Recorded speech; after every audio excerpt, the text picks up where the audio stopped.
Salut mes nakamas, salut Doc, j'espère que vous allez bien. Aujourd'hui on va parler de l'épisode 852 qui correspond aux 11 premières pages du chapitre 880. Et cet épisode est séparé en deux parties. Premièrement on a le combat de Luffy contre Katakuri. Et après on a l'arrivée de Senji Pudding ainsi que Chiffon au niveau de Chocolatown. Et cet épisode ne fait pas un chapitre en entier. Et malgré ça, je trouve qu'il s'en sort assez bien. C'est-à-dire que quand on regarde l'épisode, enfin personnellement quand je l'ai regardé, je l'ai pas trouvé trop mou. J'ai trouvé...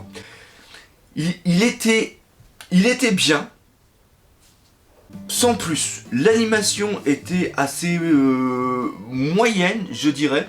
Au niveau des combats, c'était pas trop rythmé comparé à ce qu'on avait eu la semaine dernière. Et d'ailleurs, l'intro... Je vais parler de l'intro, j'ai complètement oublié de parler de l'intro. D'habitude, alors il y en a beaucoup qui crient justement au sujet de ça, c'est-à-dire qu'on a un récapitulatif des épisodes précédents, après, qui dure à peu près 2 minutes, après on a le générique qui dure aussi 2 minutes, donc on a à peu près 4 minutes avec le titre, 4 minutes 30, et parfois ça monte même à 6 minutes où on a une intro. Après on a tout l'épisode, on a une petite coupure au milieu, et après on a forcément le teaser, la bande-annonce pour l'épisode de la semaine prochaine. Et là, l'intro, le choix qu'a fait l'épisode directeur, c'est de mettre directement la fin de l'épisode dernier qu'on a eu, c'est-à-dire le combat de Luffy contre Katakuri, de mettre le générique et de tout de suite continuer. Et j'ai trouvé que ça nous a fait rentrer dans l'épisode vraiment bien. Ça nous a mis dedans. Après, il y a eu énormément de passages de confrontation entre Luffy et Katakuri qu'il n'y avait pas dans le manga, et je trouve que c'est vraiment excellent. On voit ici que Katakuri domine totalement Luffy. C'est encore plus flagrant que dans le manga. C'est absolument dingue. On se pose la question, comment Luffy peut s'en sortir? Quelle va être la pirouette scénaristique que Ichiro Oda va devoir employer pour que Luffy puisse battre Katakuri? Ou alors, parce que c'est ça qui est vraiment important au niveau de cet arc, c'est que la victoire sur l'ennemi n'est pas nécessaire pour que cet arc se termine. Rappelez-vous, on est un arc où on doit sauver Sanji et on doit récupérer les copies du Road Poneglyph. Il y a une première partie qui est faite. Là, la façon qu'il y a ici, c'est de réussir à faire le gâteau. Senji doit faire le gâteau. Le gâteau doit calmer Big Mom, mais ne doit pas tuer Big Mom. La fin de cet arc n'est pas une fin, à mon sens, qui impose obligatoirement la défaite de l'ennemi. Ils doivent réussir à s'en sortir. Et en un sens, c'est peut-être ici que scénaristiquement et même narrativement, ça va se jouer. C'est-à-dire que, imaginons que Luffy n'arrive pas à battre Katakuri. Peut-être que justement cet arc va servir de tremplin à une remise en question de Luffy pour savoir quelles vont être ses obligations pour devenir le seigneur des pirates. Là, il y a vraiment quelque chose qui est... Parce que quand on voit, par exemple, d'autres animes, on se doute qu'il va y avoir un ressort scénaristique qui va permettre... Mais là, franchement, je sais pas comment vous le sentez quand vous voyez les combats, mais Luffy, il arrive pas à toucher Katakuri. Katakuri est plus fort, on l'a vu au niveau des techniques, que ce soit en vitesse, en puissance, et même les deux combinés, quand il fait justement je me rappelle plus le nom, c'est le Gatling, mais avec justement c'est en Gear 3, mais c'est complètement fou. Et même quand il fait ça, Katakuri arrive à se téléporter pour éviter tous les coups. Et même quand Luffy fait une attaque, Katakuri fait la même attaque, mais en 2 fois plus gros. Et ce qui est vraiment bien dans l'anime, là, les passages, mais on voit qu'il se fait totalement maltraiter. le pire exemple qu'il y a, on est bien tous d'accord, c'est quand Luffy est au sol dans une position comme Yamcha. J'adore ces petites rêves, c'est-à-dire qu'ils l'ont décidé, ils ont dit tiens on va le mettre comme Yamcha pour faire voir que c'est une grosse victime. C'est excellent. Et d'un côté on voit Luffy au sol comme une victime, et de l'autre côté tu as Katakuri qui s'éveille là avec ses bras, il prend appui sur le sol, il monte, alors on a l'impression que c'est pas deux ailes, mais ça lui sort du dos, il y a une sorte d'aura qui lui tombe dessus, et ça me fait chier de le dire, ça me fait franchement chier de le dire, mais ici, on a une représentation quasi biblique du personnage. C'est-à-dire que c'est un ange, c'est un dieu, il est là. Même quand il parle avec Perospero, et l'autre il dit que Luffy il est complètement pathétique. Mais voilà quoi. Alors moi j'ai lu le manga, bien sûr, je suis pas un teubé, mais c'est ça que j'adore. C'est-à-dire qu'ils arrivent à nous surprendre. Et la manière... Alors, il y a eu des défauts dans cette animation, on va pas se mentir. Au niveau, quand ils sont sur l'île de chocolat, je suis en train de repenser à Katakuri, comment il viole Luffy, je suis complètement mort. C'est pour ça que j'adore les épisodes. Ça me fait revivre le manga, ça me rajoute des trucs en plus. Enfin voilà, toujours le gros délire de ma part. Mais... ce qui est génial, non, ce qui est pas génial, parce que je suis en train de dire que là, la Toei fait de la merde. Faut que je me calme, je suis pète à l'intérieur, je suis pète.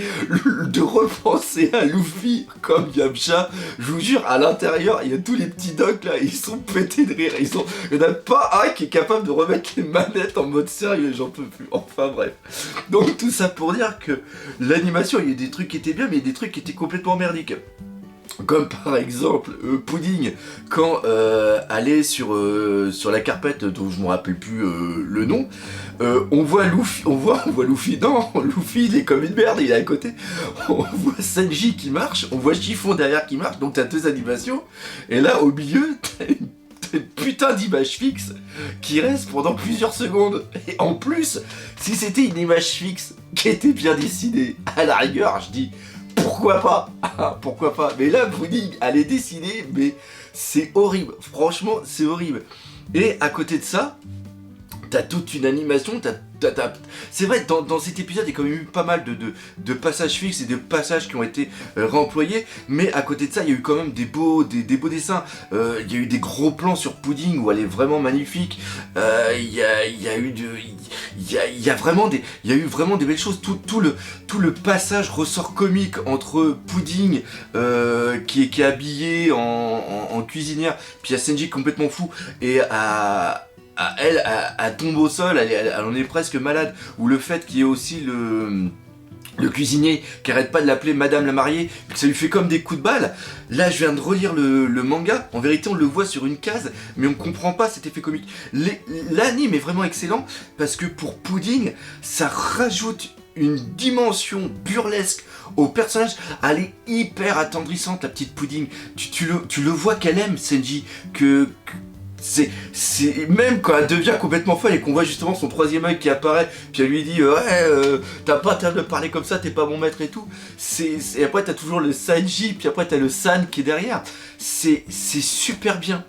C'est vraiment génial. C'est vraiment excellent. L'animation, enfin l'animation, le système narratif qui est mis en place, les différentes utilisations qu'il y a sont vraiment très très bonne. Ça rajoute, je trouve que l'anime rajoute une dimension vivante qui est malheureusement pas présente dans un manga, parce que c'est un art séquentiel. C'est nous qui devons imaginer la chose. Mais moi, quand je lis le manga tel que j'imagine la chose, c'est pas aussi drôle que là ici. Franchement, j'ai éprouvé énormément de plaisir à regarder cet épisode.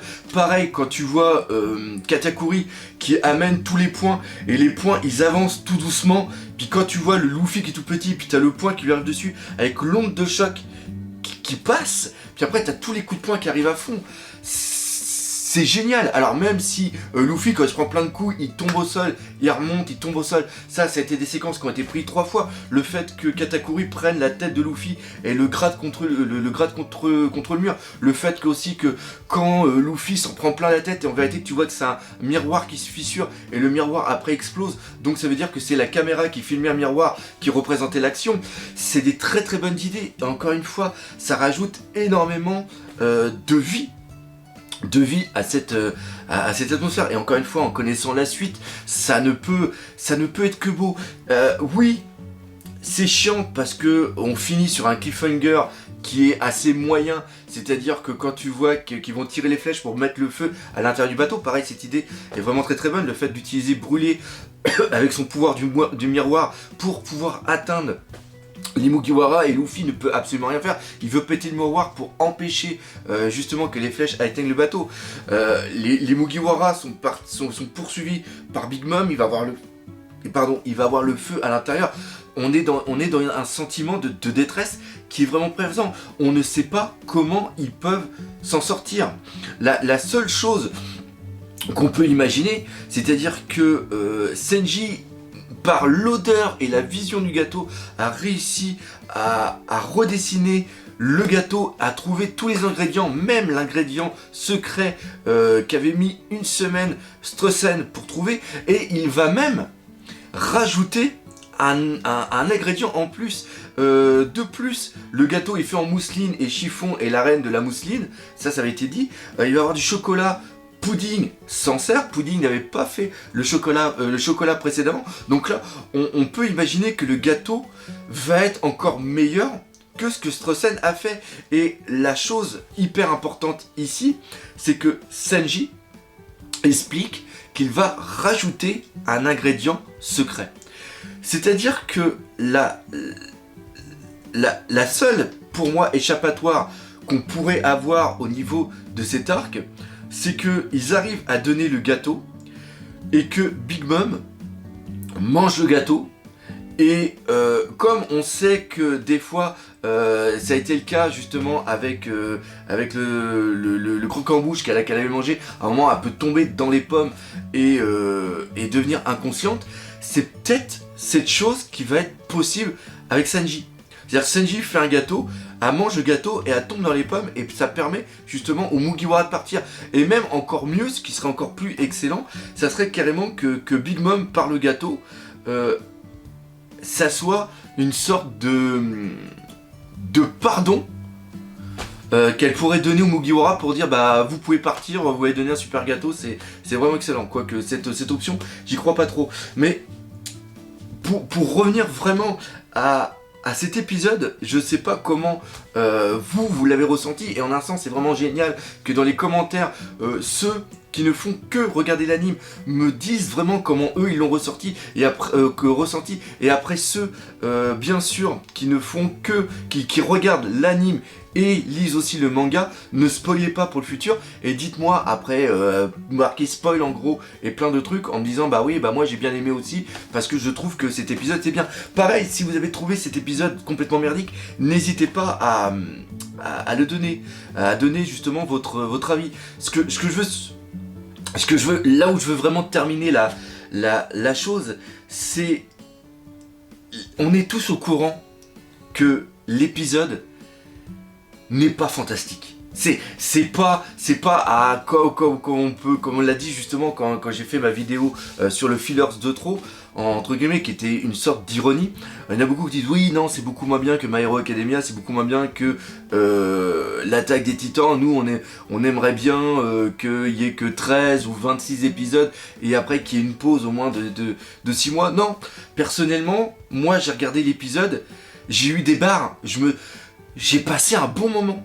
Et le fait que la personne qui fait le storyboard, les personnes qui sont en charge de mettre en place la transposition entre le manga et l'anime ne le bâclent pas. Ils rajoutent plein de choses pour donner, comme je l'ai dit, cet aspect vivant à l'univers de One Piece. Et si ça continue à être comme ça, eh bien je continuerai à regarder One Piece avec énormément de plaisir. Donc voilà, Encore une fois, on est ici plus sur pas sur la critique analyse détaillée de l'anime, mais vraiment sur le ressenti, comment j'ai vécu cet épisode. Donc voilà, dites-moi dans les commentaires justement si vous aimez bien cette petite forme de review tout simple au niveau de l'épisode. Si c'est le cas, comme d'habitude, n'hésitez pas à le laisser dans le commentaire, partagez tout ça autour de vous et on n'oublie pas le principal, One Piece, c'est la vie. Allez, salut mes Nakama.